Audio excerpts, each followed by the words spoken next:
بسم اللہ الرحمن الرحیم۔ محترم ناظرین و سامعین و ویورز، السلام علیکم ورحمۃ اللہ وبرکاتہ۔ امید ہے آپ اللہ تعالیٰ کے فضل و کرم سے خیریت سے ہوں گے۔ اللہ تعالیٰ آپ کو، آپ کے اہل خانہ کو ہمیشہ اپنے حفظ و امان میں رکھے، آمین۔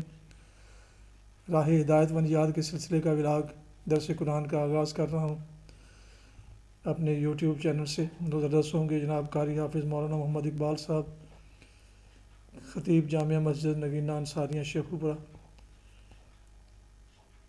اگر آپ نے ابھی تک اس چینل کو سبسکرائب نہیں کیا تو پلیز سبسکرائب کر کے، لائک کر کے بیل آئیکن کو پریس کر لیجیے گا اور دوستوں سے شیئر بھی کر لیجیے گا، تاکہ اس طرح آنے والے روحانی اور قرآنی ولاگز جو سراسر باعث خیر، باعث برکت اور باعث ثواب ہیں وہ آپ تک اور دوستوں تک باقاعدہ اور بروقت پہنچتے رہیں۔ شروع کرتے ہیں درس قرآن۔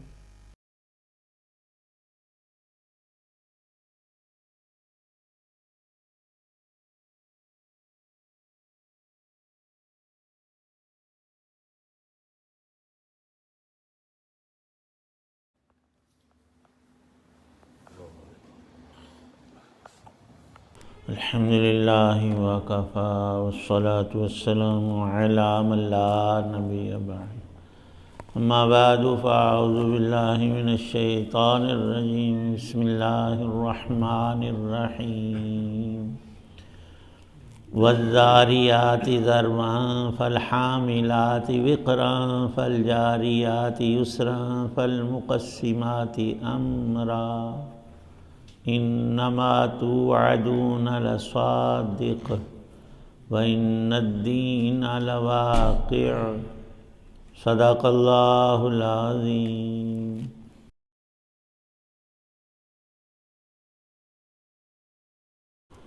شروع اللہ کے نام سے جو سب پر مہربان ہے، بہت مہربان ہے۔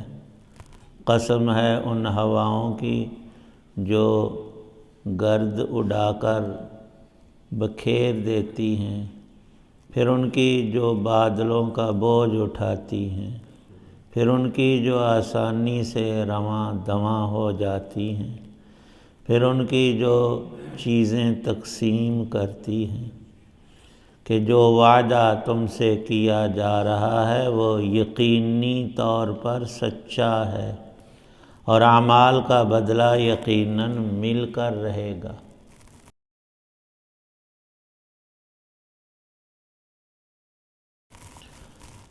سورہ ذاریات قرآن پاک کی سورت نمبر 51 ہے۔ اس کی یہ پہلی 6 آیات ہیں۔ 4 آیات میں کچھ چیزوں کی حق تعالی شانہ نے قسم کھائی ہے، اور پھر 2 چیزوں میں ایک عظیم ترین حقیقت کو بیان کیا ہے۔ مفسرین کرام نے ان مبارک الفاظ کی 2 تفسیریں ارشاد فرمائی ہیں۔ پہلی یہ کہ یہ ہوائیں ہیں اور ان کی 4 قسمیں ہیں۔ دوسری تفسیر ایک حدیث پاک میں جو حضرات صحابہ نے حضرت رسول پاک صلی اللہ تعالی علیہ وسلم سے سنی، اس کا مذکور ہے۔ اگر ہوائیں مراد ہیں تو پہلی آیت میں ارشاد ہے والذاریات ذروا، ان ہواؤں کی قسم جو گرد و غبار اڑاتی ہیں اور وہ باریک مٹی بکھیر کر رکھ دیتی ہیں، اور وہ ہوائیں جو بادلوں کا بوجھ اٹھاتی ہیں اور پھر جہاں اللہ کا حکم ہوتا ہے ان کو دھکیل کر لے جاتی ہیں۔ پھر ان میں جو پانی ہے ان کی تقسیم امر الہی کے تحت کہ فلاں جگہ اتنے قطرات اور اتنی مقدار تو وہ برساتی ہیں، پھر جہاں ان کو حکم ہوتا ہے ان بادلوں کو لے جاتی ہیں۔ دوسری تفسیر حضرت عمر فاروق رضی اللہ عنہ اور حضرت علی المرتضیٰ رضی اللہ تعالی عنہ سے منقول ہے۔ وہ یہ کہ کسی نے پوچھا کہ والذاریات ضربا فالحاملات وقرا کا کیا مطلب ہے، تو ارشاد فرمایا کہ زاریات ضربا یہ ہوائیں ہیں جو تیز چلتی ہیں، جن کو ہم آندھیاں کہتے ہیں، اور فالحاملات وقرا یہ بادل ہیں جو پانی کی ایک خاص مقدار کو اٹھائے ہوئے ہوتے ہیں۔ بظاہر دیکھنے میں وہ معمولی سا دھواں اور بادلوں کی ایک شکل سی، لیکن اس میں کتنے ٹنوں پانی قدرت نے وہاں پر جمع کر رکھا ہے اور بادلوں کی صورت ان کو عطا کی ہے، یہ بادل ہیں۔ تیسرا جاریات یسرا، یہ کشتیاں اور سمندری جہاز ہیں۔ قدیم زمانہ سے تجارتوں کا بڑا حصہ اسی پر منحصر تھا، اور آج بھی سب سے بڑی تجارت ان بندرگاہوں اور سمندری جہازوں، اور یہ جو شپ ہیں اب تو اتنے عظیم کہ ہزاروں نہیں لاکھوں ٹن سامان اور چیزیں اٹھا کر کتنے سہولت سے پانی کے اندر رواں دواں ہوتے ہیں اور ہیں۔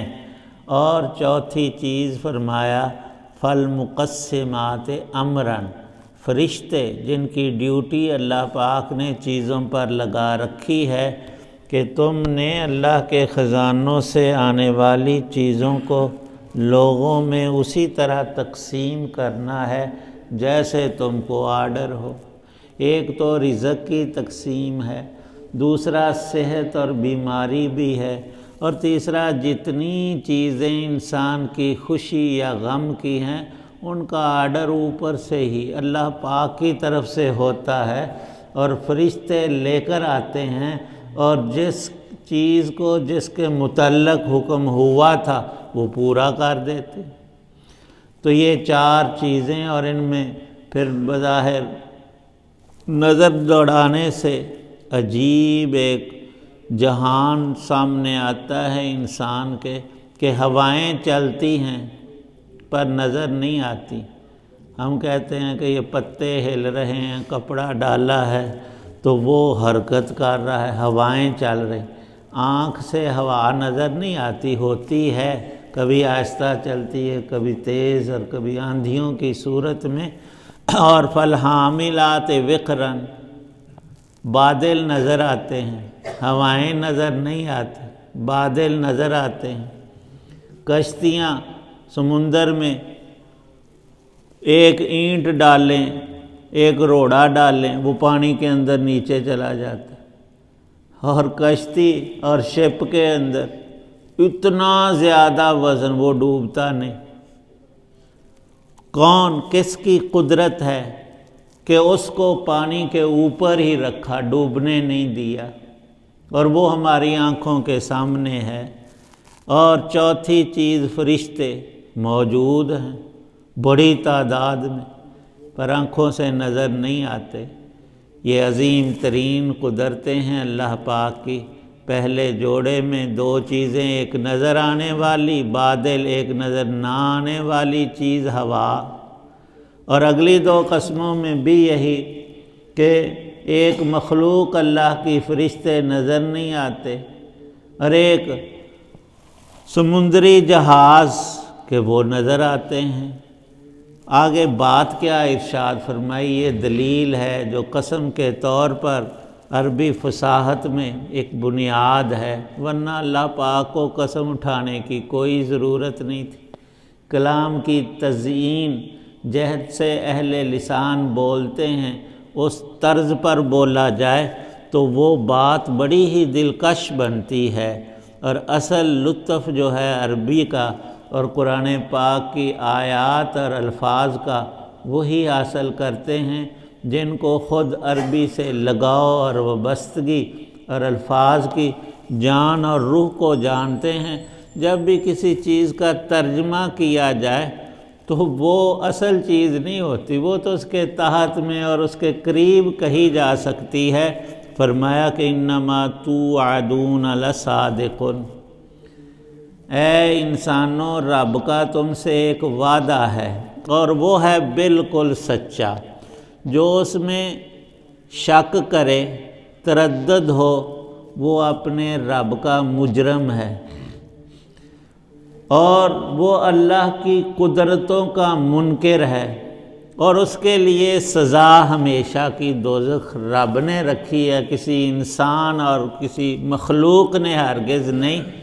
ان الدین لواقع، جب اللہ نے اس جہان کی کوئی شے بیکار نہیں بنائی، اور حضرت علی رضی اللہ عنہ نے جو عظیم تفسیر یہاں کی ہے وہ فرماتے ہیں یہاں نیچے سے اوپر کو بات بیان ہوئی ہے، ہوائیں نیچے ہیں، بادل اس سے اوپر ہیں، اور فالجاریات یسرن، کشتیاں نہیں ستارے مراد ہیں، دونوں ہو سکتے ہیں۔ تو حضرت علی رضی اللہ عنہ کی تفسیر میں پھر بادلوں سے اوپر ستارے ہمیں نظر آتے، پھر ستاروں سے اوپر آسمان ہے۔ تو جس رب کی یہ قدرتیں تم دیکھتے ہو آنکھوں سے، تمہیں دوبارہ زندہ کرنا اس کے لیے مشکل ہے، آسان، اور سب چیزیں اللہ کے لیے آسان تر ہیں۔ جب کوئی شے بیکار نہیں، ہر چیز کا ایک انجام اور نتیجہ ہے۔ اے انسان تو اپنے بارے سوچ، تجھے ویسے ہی پیدا کر کے چھوڑ دیا؟ نہیں، سب سے اہم ترین نتیجہ تیرا ہی ہے۔ لصادق، سب سے سچی بات جو سب انبیاء علیہ السلام نے اللہ پاک کی طرف سے ارشاد فرمائی ہے، وہ ہے جزا، اس کا نام ہے عوض اور بدلہ، وہ ہے ہمارے تمام کاموں کی سزا و جزا۔ کوئی مانتا ہے یا نہیں مانتا، یا غلط سمجھتا ہے، یہ اس کی اپنی غلطی ہے۔ اللہ پاک نے بات بالکل واضح اور عیاں فرمائی ہے۔ لوگوں کو دیکھیں مختلف مذاہب والے تو وہ کسی نہ کسی طور اکثریت جزا و سزا کی قائل ہے، لیکن باتیں ان کی من گھڑت ہیں۔ ہندو کہتے ہیں جب بندہ مر جاتا ہے تو اس کی روح پھر پھرا کر پھر کسی صورت اور قالب میں دنیا میں پھر وہ بندہ آ جاتا ہے، پہلے اس نے اچھے عمل کیے تھے تو اب کسی علاقے کا وزیر اور بادشاہ اور مالدار بن کر آئے گا، اور اگر اس نے برے پہلی زندگی میں کام کیے تھے تو وہ کسی کتے اور فلانے اور ان کی شکل میں آئے گا۔ اس کا نام انہوں نے تناسخ رکھا ہے، جو بالکل ہی باطل ہے۔ پہلی دفعہ جب آیا اس نے کیا ہی کچھ نہیں، تو پھر اس کو کس کی جزا اور سزا مل رہی ہے؟ اور یہ تو سزا اور جزا بنتی بھی نہیں جو وہ کہتے ہیں۔ اور یہودیوں نے الگ وہ سب چیزوں کی ٹھیکیداری لے رکھی، وہ کہتے ہیں کہ ہم دوزخ میں جائیں گے نہیں، ہم نبیوں کی اور ابراہیم علیہ السلام کی اولاد ہیں۔ اولاد تو ہم سارے ہی آدم علیہ السلام کی ہیں، پھر تو سب ہی بخشے جی۔ یہ انحصار نہیں ہوتا کہ باپ اور دادا تیرا کون ہے۔ اللہ پاک نے قرآن پاک میں، نبی پاک صلی اللہ علیہ وسلم نے احادیث میں ارشاد فرمایا کہ تم کیا ہو، تمہارا عقیدہ اور عمل یہ دیکھا جائے گا، تمہاری نسل کو نہیں اللہ پاک دیکھتے۔ یہ تو ایک اللہ پاک کی طرف سے تقسیم یہ کی کہ تمہاری پہچان ہو، نہ یہ کہ جنت کے درجات اس پر۔ وہ کہتے ہیں اب بھی، ان کا مذہب ہے یہودیوں کا، کہ ہم میں سے کوئی دوزخ میں جائے گا نہیں۔ وہاں دروازے پر ابراہیم علیہ السلام کھڑے ہو جائیں گے، ہر یہودی کو پکڑ پکڑ کر پھڑ پھڑ کے، جو مچھیاں نہیں پھڑی دیاں جنت میں سٹھی ہون، وہ وہاں تو دروازے اللہ پاک فرماتے ہیں 7، باقی 6 دروازے جڑے ہوں گے، ایک تے چلو تساں کھلار لیا ابراہیم علیہ السلام۔ بالکل باطل مذہب ہے، قرآن میں تردید ہے۔ عیسائی کہتے ہیں اللہ نے ہماری بخشش کے لیے، عیسائیوں کو بخشنے کے لیے اپنے بیٹے کو عیسیٰ کو علیہ السلام ان کو صلیب پر چڑھا دیا، اور انہوں نے ہمارے سب کے گناہوں کا کفارہ جھیل لیا۔ اور وہ جو ان کو سزا اور تکلیف ہوئی وہی ہماری دوزخ ہے۔ ہم تو دوزخ سے سارے پاک ہیں۔ ہم مسلمان یہ کہتے ہیں کہ نہیں، عملوں کے ساتھ، عقیدے کے ساتھ، اگر ایمان ہے، نیک عمل ہیں تو بخشش ہے، ورنہ پکڑ ہے ہر گناہ کی اور ہر غلطی کی اللہ کے ہاں سزا ہے۔ ہاں، ایمان ہونے کی صورت میں ایمان پر کوئی شخص مرا ہے تو وہ بالآخر ضرور جنت میں تو پہنچے گا، لیکن ایمان کون سا؟ جو حضرات انبیاء علیہم السلام کا عطا کیا ہوا، نہ کہ اپنے پاس سے بنائی ہوئی باتیں۔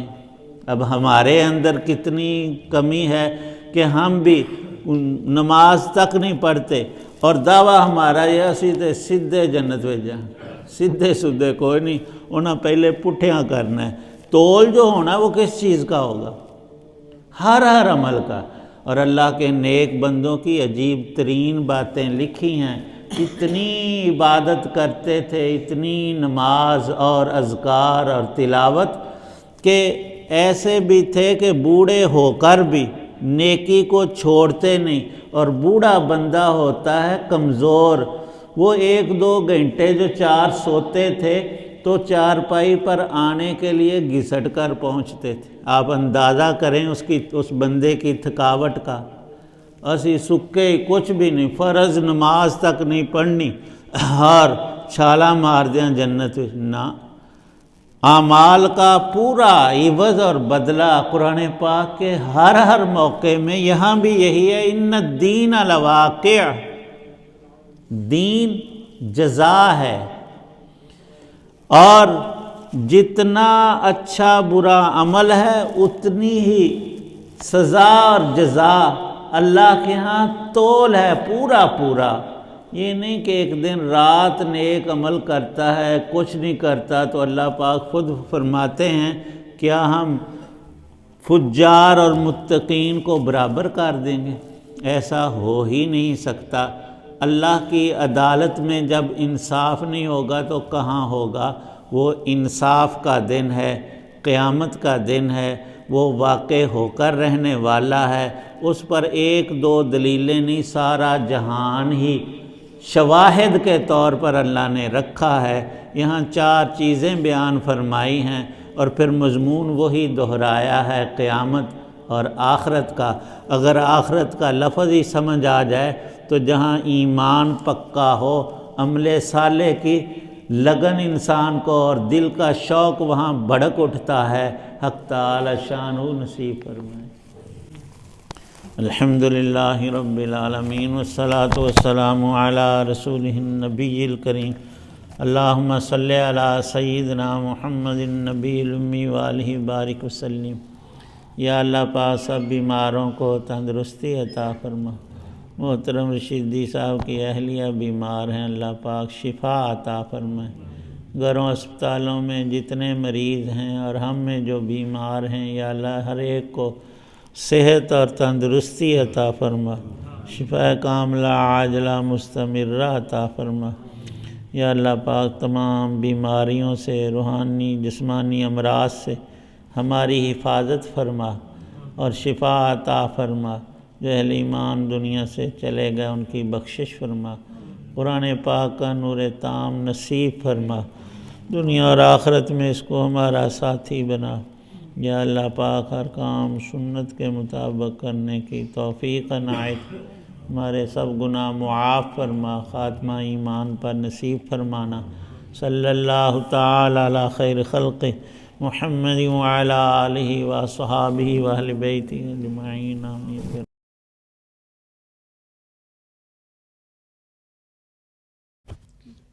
ابھی آپ سن رہے تھے راہ ہدایت و نجات کے سلسلے کا ولاگ درس قرآن، جس میں آج سورہ والذاریات کی آیات مبارکہ 1 تا 6 کی تلاوت، ترجمہ و تفسیر بیان کی گئی۔ مدرس تھے جناب مولانا محمد اقبال صاحب، اور اسے میں نے آپ کی خدمت میں اپنے یوٹیوب چینل سے پیش کیا۔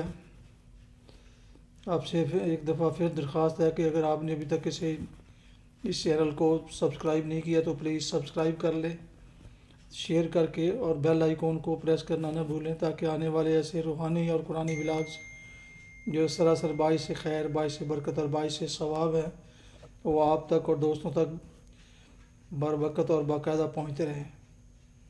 شکریہ۔ اور جنہوں نے سبسکرائب پہلے کر لیا ان کا میں تہ دل سے شکریہ ادا کرتا ہوں۔ اللہ تعالیٰ آپ کو، آپ کے اہل خانہ کو ہمیشہ اپنی زمان میں رکھے، آمین۔ اپنا بہت خیال رکھیے گا۔ اپنی دعاؤں میں پاک وطن، والدین، آباء و اجداد، اعزاء و اقارب، دوستوں کے علاوہ اس ناچیز کو بھی ان میں شامل فرمائیں تو انتہائی شکر گزار ہوں گا۔ ختم کرتے ہیں آج کا ولاگ اس دعا پر کہ آپ اور آپ کے اہل خانہ اور اہل و عیال جہاں رہیں خوش رہیں، شاد باد رہیں، آمین۔ السلام علیکم ورحمۃ اللہ وبرکاتہ۔ پاکستان زندہ باد۔ اللہ حافظ۔